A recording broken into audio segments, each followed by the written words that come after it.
নমস্কার বন্ধুরা, গোপলু কিচেনে আপনাদের সবাইকে আরও একবার স্বাগত জানাই। আজকে আমি আপনাদের সাথে শেয়ার করব একদম সহজ আর সিম্পলভাবে তৈরি একটি বাঙালি লাঞ্চ থালি, যার মধ্যে রয়েছে ভাত, ঝুরি আলু ভাজা, মটরশুঁটি দিয়ে মুগের ডাল আর বেগুনি। আশা করি এই সব রেসিপিগুলোই কম বেশি বাঙালির কাছে খুবই পছন্দের। তাহলে বন্ধুরা চলুন দেখে নিই রেসিপিগুলো। প্রথমে মটরশুঁটি দিয়ে মুগের ডাল বানানোর জন্য নিয়েছি 100 গ্রামের মতো মুগের ডাল। একটা শুকনো কড়াইয়ের মধ্যে ডালটা আগে ভেজে নেব। 1 থেকে 2 মিনিটের মতো ডালটা এখানে ভেজে নিতে হবে, যতক্ষণ না ডালের থেকে একটা সুন্দর ভাজা ভাজা গন্ধ বেরোয়।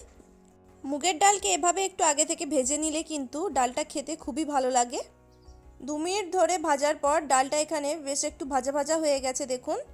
এবার এতে জল দিয়ে দেব। ডালটা ভেজে নেওয়ার পর আমি গ্যাসের ফ্লেমটা বন্ধ করে দিয়েছিলাম, আর বেশ কিছুটা পরিমাণে জল দিয়ে ডালটা আমি এখানে ধুয়ে নেব। ডাল আগে ধুয়ে তারপরেও ভাজা যায়, তবে শুকনো অবস্থাতে ভেজে নিলে ডালের স্বাদ অনেকটা বেশি ভালো হয়। 2 থেকে 3 বার ডালটা ধুয়ে নেওয়ার পর তারপর আবার পরিমাণ মতো জল দিয়ে ডালটা এখানে সেদ্ধ করতে দেব।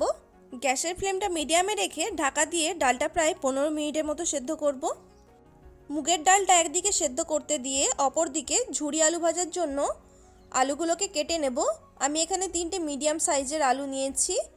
আলুগুলোর আগে খোসাটা পিল করে নিচ্ছি।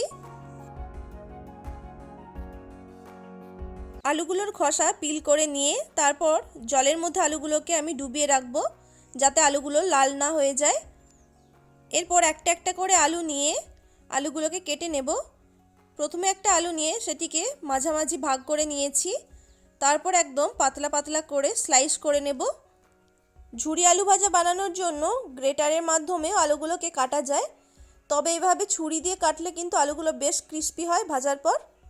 প্রথমে আলুর এইরকম পাতলা করে স্লাইস করে নিয়েছি, তারপর আলুগুলোকে একদম ঝিরিঝিরি করে কেটে নেব। এই কাজটা করতে একটু বেশি সময় লাগে।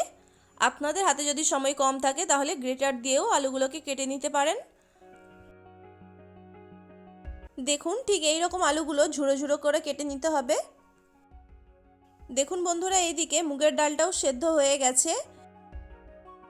ডাল সেদ্ধ হয়ে যাওয়ার পর আমি অফ ক্যামেরায় ডালটা একটা পাত্রে ঢেলে নিয়েছিলাম। ডাল ঢেলে নিয়ে কড়াইটা পরিষ্কার করে ধুয়ে নিয়েছি। এরপর কড়াইয়ের মধ্যে দিয়ে দেব 2 টিস্পুন সর্ষের তেল। তেলের মধ্যে ফোড়নে দিয়ে দেব 1/2 টিস্পুন গোটা জিরে। জিরেটা একটু ভেজে নিচ্ছি।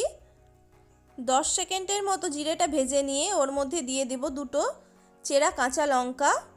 চেরা কাঁচা লঙ্কার পরিবর্তে এখানে শুকনো লঙ্কাও দেওয়া যেতে পারে। এটিকেও একটু ভেজে নিচ্ছি। এরপর এর মধ্যে দিয়ে দেব একটা ছোট সাইজের টমেটো কুচি।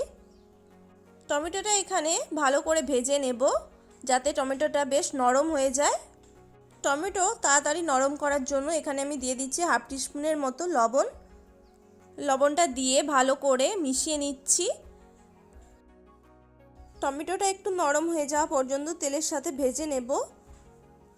এরপরে এর মধ্যে দিয়ে দেব 1/2 টিস্পুন আদা বাটা।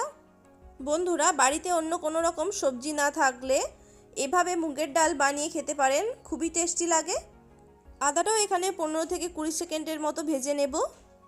এরপরে এর মধ্যে দিয়ে দিচ্ছি 1/2 টিস্পুন হলুদ গুঁড়ো। এটিকেও ভালো মতো মিশিয়ে নিচ্ছি। দেখুন এখানে আমার ডালের জন্য মশলাটা কষানো হয়ে গেছে। এর মধ্যে আমি দিয়ে দেব 1/2 কাপের মতো মটরশুঁটি। এটা ফ্রোজেন মটরশুঁটি, তাই আমি এই অবস্থাতেই দিয়ে দিচ্ছি এর মধ্যে। 30 সেকেন্ডের মতো সময় ধরে মটরশুঁটিগুলোকে এই মশলার সাথে কষিয়ে নিচ্ছি। মটরশুঁটিগুলোকে মশলার সাথে একটু কষিয়ে নিয়ে এর মধ্যে এবার ঢেলে দেব সেদ্ধ করে রাখা ডাল। ডাল সেদ্ধ হওয়ার সময় আমি হলুদ লবণ কিছুই দিইনি, যেহেতু আমি মশলার মধ্যেই সমস্ত কিছু দিয়েছি। এবার ডালের সাথে সব কিছুকে একবার ভালো মতো মিশিয়ে দিচ্ছি। স্বাদের ব্যালেন্সের জন্য এখানে দিয়ে দেব 1/2 টিস্পুন চিনি। যে কোনো নিরামিষ সবজি বা ডালের মধ্যে চিনি দিলে স্বাদটা কিন্তু বেশ ভালো হয়। সব কিছুকে একবার মিশিয়ে দিয়ে 1 থেকে 2 মিনিটের জন্য ফুটিয়ে নেব, যেহেতু ডালটা এখানে আগে থেকেই সেদ্ধ হয়ে আছে। সবশেষে এর মধ্যে দিয়ে দিচ্ছি একটু কুচনো ধনেপাতা। এটি দিয়েও একটু ভালো মতো মিশিয়ে দিচ্ছি। দেখুন বন্ধুরা, এখানে মটরশুঁটি দিয়ে মুগের ডাল রেডি হয়ে গেছে। এবার গ্যাসের ফ্লেমটা বন্ধ করে দিয়ে 1 টিস্পুনের মতো ঘি ছড়িয়ে দিচ্ছি। ঘি দিলে ডালের সেন্ট আর ফ্লেভার খুবই ভালো আসে। ঝুরি আলু ভাজার জন্য আলুগুলোকে কেটে নিয়ে জলের মধ্যে আমি বেশ কিছুক্ষণ ডুবিয়ে রেখেছিলাম। তারপর জল ছেঁকে নিয়ে একটা পরিষ্কার গামছার ওপরে বিছিয়ে দিচ্ছি, যাতে এর মধ্যে থাকা সব জলটাই ভালো মতো শুকিয়ে যায়। ঝুরি আলু ভাজার জন্য আলুগুলোকে এভাবে একটু শুকিয়ে নিলে কিন্তু ভাজার পর আলুগুলো অনেক ক্রিস্পি হয়। গামছাটা একটু ফোল্ড করে নিয়ে একটু চেপে চেপে জলটা শুকিয়ে নিচ্ছি। দেখুন, এইভাবেই প্রায় 10 মিনিটের মতো আলুগুলোকে ঢেকে রেখে দেব। অপরদিকে বেগুনি বানানোর জন্য নিয়েছি একটা বড় সাইজের বেগুন, যেটির মাঝ বরাবর কেটে নিয়ে তারপর আবার অর্ধেকটাকে আবার মাঝ বরাবর কেটে নিচ্ছি, মানে 4 ভাগের 1 ভাগ করে নিচ্ছি। আমি এই 1 ভাগ বেগুনটারই বেগুনি বানাবো। বেগুনটার সমতল দিকটা চপিং বোর্ডের ওপর রেখে দিয়ে পাতলা পাতলা স্লাইস করে কেটে নিচ্ছি। এভাবে বেগুনগুলোকে পাতলা করে কেটে নিলে কিন্তু বেগুনিগুলো খেতে খুবই ভালো হবে। আর অর্ধেকটা বেগুন থেকে দেখুন কতগুলো স্লাইস হয়েছে। এবার বেগুনির ব্যাটারটা বানানোর জন্য নিয়ে নেব প্রায় 150 গ্রামের মতো বেসন। ওর মধ্যে দিয়ে দেব স্বাদ মতো লবণ, 1/4 টিস্পুন কালো জিরে, 1/4 টিস্পুন হলুদ গুঁড়ো, 1/4 টিস্পুন লঙ্কা গুঁড়ো আর 1 চিমটের মতো বেকিং সোডা। শুকনো অবস্থাতেই সব কিছুকে একবার ভালো মতো মিশিয়ে দিচ্ছি। তারপর অল্প অল্প করে জল দিয়ে একটা পাতলা ব্যাটার তৈরি করে নেব। বেগুনির জন্য ব্যাটারটাকে এখানে একটু পাতলা করেই তৈরি করে নিতে হবে। দেখুন এই রকম, তাহলে বেগুনিগুলো বেশ ক্রিস্পি হবে। কড়াইয়ের মধ্যে আগে থেকেই বেশ অনেকটা তেল গরম করতে দিয়েছিলাম। তার মধ্যে আমি প্রথমে ঝুরি আলু ভাজাগুলোকে ভেজে নিচ্ছি। একসাথে সব আলুগুলোকে দিলাম না, অল্প অল্প করে আলু দিয়ে ভেজে নিচ্ছি। এখানে দেখুন প্রথমবারের ঝুরি আলু ভাজাগুলো আমার ভেজে নেওয়া হয়ে গেছে। এগুলিকে এবার তেল থেকে ছেঁকে তুলে নিচ্ছি একটা স্ট্রেনারের মাধ্যমে। বন্ধুরা, ঝুরি আলু ভাজা ভাজলে অবশ্যই কিন্তু এগুলিকে ফ্রেশ তেলে ভাজারই চেষ্টা করবেন। একইভাবে বাকি আলুগুলোকেও আমি ভেজে নেব। আলুগুলোকে ভেজে নিয়ে আমি একটা ঠ্যাকার মধ্যে রেখে দিচ্ছি, এতে আলুগুলো অনেকক্ষণ ক্রিস্পি থাকবে। প্রায় 20 থেকে 25টার মতো কারি পাতাও আমি ভেজে নেব। ঝুরি আলু ভাজার সাথে কারি পাতাও দেওয়া হয়, সেই জন্য কারি পাতাগুলোকেও আমি ভেজে নিচ্ছি।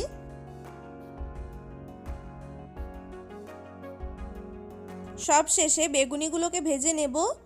বেগুনের স্লাইসগুলোকে ব্যাটারের মধ্যে ডুবিয়ে নিয়ে তারপর তেলের মধ্যে দিয়ে দেব। বেগুনগুলো ভাজার আগে অবশ্যই কিন্তু গ্যাসের ফ্লেমটা বাড়িয়ে রেখেই তেলটা ভালো মতো গরম করে নিতে হবে। গরম তেলের মধ্যে বেগুনিগুলোকে দিলে একদম দেওয়ার সাথে সাথেই ফুলে যাবে। একদিকটা ভাজা হয়ে গেলে অপর দিকটা উল্টে দেব। বন্ধুরা, বেগুনগুলো যেহেতু আমি এখানে একদম পাতলা স্লাইস করে কেটেছি, তাই বেগুনিগুলোকে হাই ফ্লেমেই ভেজে নেব।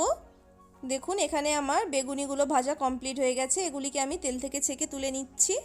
ঝুরি আলু ভাজাগুলো আগে থেকে যে ভেজে রেখেছিলাম সেগুলির ওপরে একটু চাট মশলা ছড়িয়ে দিচ্ছি।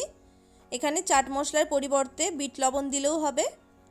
ঝুরি আলু ভাজা ভাজার সময় লবণ মাখিয়ে ভাজলে আলুগুলো নরম হয়ে যায়, সেই জন্য পরেই এর মধ্যে লবণটা মিশিয়ে নিতে হয়। দেখুন আমার এখানে সব রেসিপিগুলো কমপ্লিট হয়ে গেছে। ফাইনালি লাঞ্চ থালিটা তৈরি করে নিচ্ছি। আজকের এই সিম্পল লাঞ্চ থালিটা কেমন লাগলো বন্ধুরা অবশ্যই কমেন্ট করে জানাবেন। আর ভালো লাগলে ভিডিওটিতে অবশ্যই একটি লাইক করে দেবেন। আর আমার চ্যানেলে নতুন বন্ধু হয়ে থাকলে প্লিজ চ্যানেলটিকে সাবস্ক্রাইব করে পাশে থাকা বেল আইকনটি অবশ্যই প্রেস করে দেবেন, যাতে আমি নতুন কোনো রেসিপির ভিডিও দিলে তার নোটিফিকেশান সবার আগে পৌঁছে যায়। সবাই ভালো থাকবেন, সুস্থ থাকবেন। আজকের রেসিপিটা সম্পূর্ণ দেখার জন্য অসংখ্য ধন্যবাদ। ফিরে আসবো এরকমই নতুন কোনো একটা রেসিপির ভিডিও নিয়ে।